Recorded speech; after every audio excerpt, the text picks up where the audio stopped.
Olá, sejam bem-vindos à aula de História das Literaturas de Língua Portuguesa. Esse vídeo é uma dos critérios de seleção para professor formador da Universidade Estadual de Santa Cruz para o curso de Letras Vernáculas na modalidade EAD, e a inscrição é para o grupo L06, que contempla as disciplinas História das Literaturas de Língua Portuguesa e Seminário Temático Interdisciplinar 2, Literatura e Cotidiano.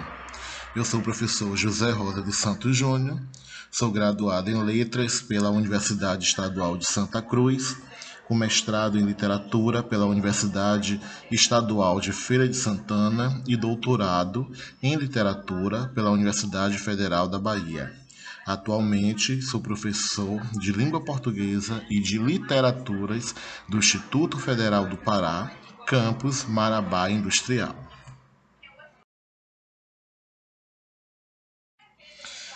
Como tema e objetivos dessa aula, nós temos como objetivo o estudo das literaturas de língua portuguesa a partir da análise crítico-reflexiva de autores e obras singulares e fundamentais. E os temas a literatura portuguesa, a literatura brasileira e a literatura angolana enquanto representante da literatura africana. Geralmente, quando a gente fala em história das literaturas de língua portuguesa, a gente pensa na história canônica, na história já referendada pelos manuais didáticos, pelos grandes estudos realizados por teóricos e por críticos da literatura e que, de certa forma, reservam um lugar de destaque para a literatura produzida por homens brancos héteros, como aquela literatura paradigmática, modelar. Aqui eu me proponho a falar dessa história das literaturas de língua portuguesa a partir da rasura, a partir do tensionamento, a partir da desconstrução.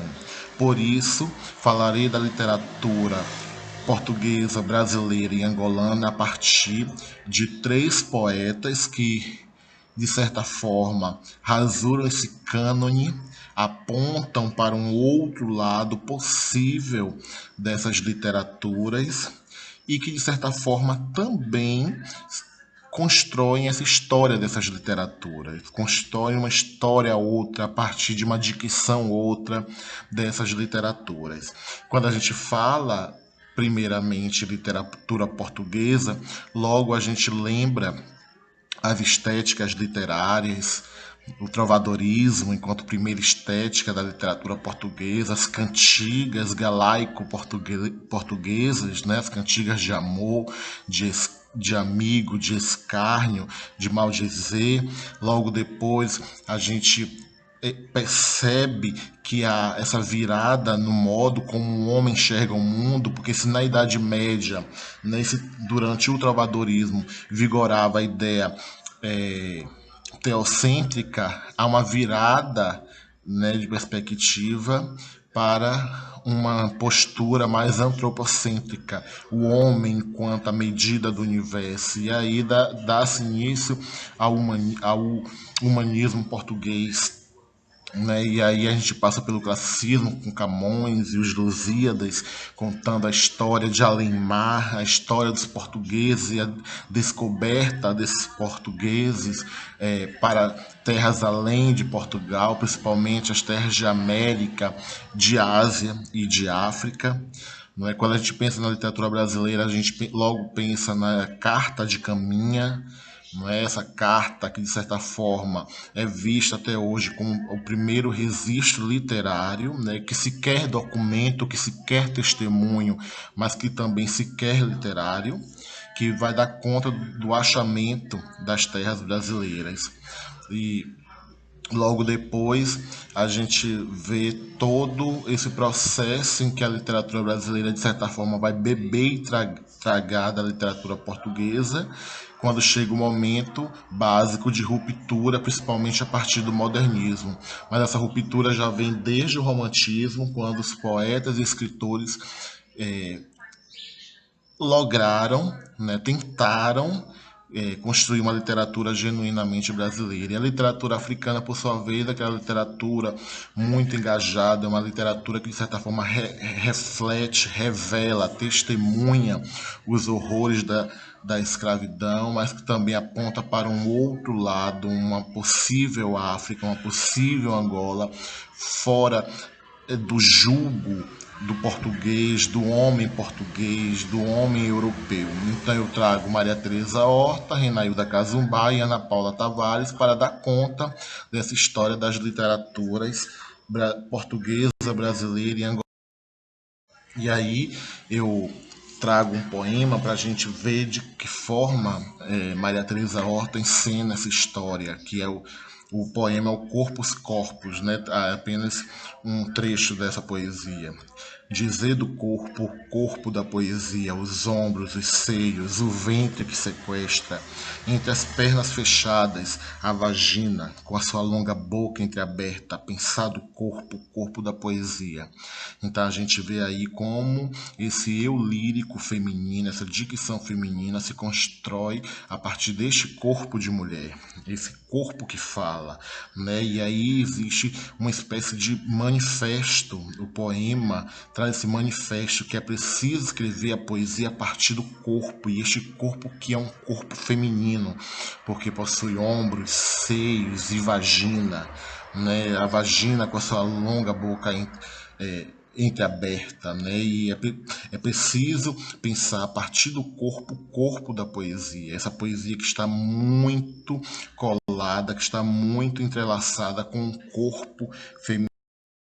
Parecido que acontece com Renailda Casumbá, através do poema Nunca Soube. A mulher sábia edifica sua casa, a louca desmorona. Sabida queria ser para não falar na cama, não saltar gemidos em gozos que só a mim contentam. Aos quatro cantos esconderia minha garra de loba, minha febre de doida, minha gula de fêmea.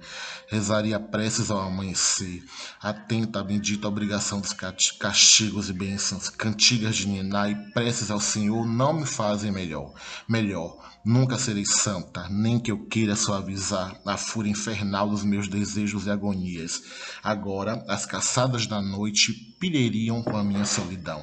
E aí a gente vê novamente essa dicção feminina na literatura contemporânea brasileira e que aponta para esse construto que, que se quer demarcador de um lugar para essa voz feminina, né? Essa mulher que não é sábia, que portanto não pode edificar sua casa, mas que é uma mulher louca, que não pode mais esconder os seus gemidos, nem a sua febre de doida, nem a sua gula de fêmea. Então se constrói também aí um protótipo paradigmático de mulher, que rasura, inclusive o canto. E por fim, a literatura angolana, Ana Paula Tavares, o poema O Cercado. De que cor era o meu cinto de miçangas, mãe? Feito pelas tuas mãos e fios do teu cabelo, cortado na lua cheia, guardado do cacimbo, no cesto trançado das coisas da avó. Onde está o tempo prometido para viver, mãe, se tudo se guarda e recolhe no tempo da espera, para lá do cercado?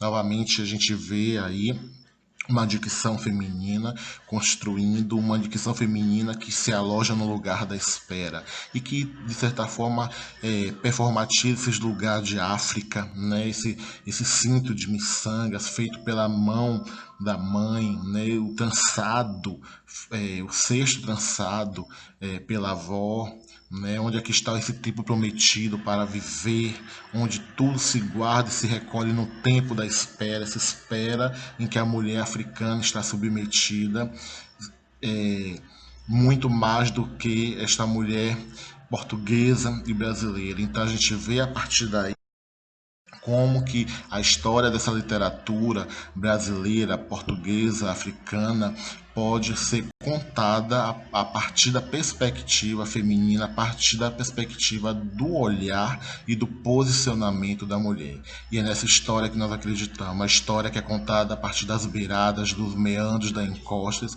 e que se constitui em uma dicção outra. Muito obrigado. E até a próxima.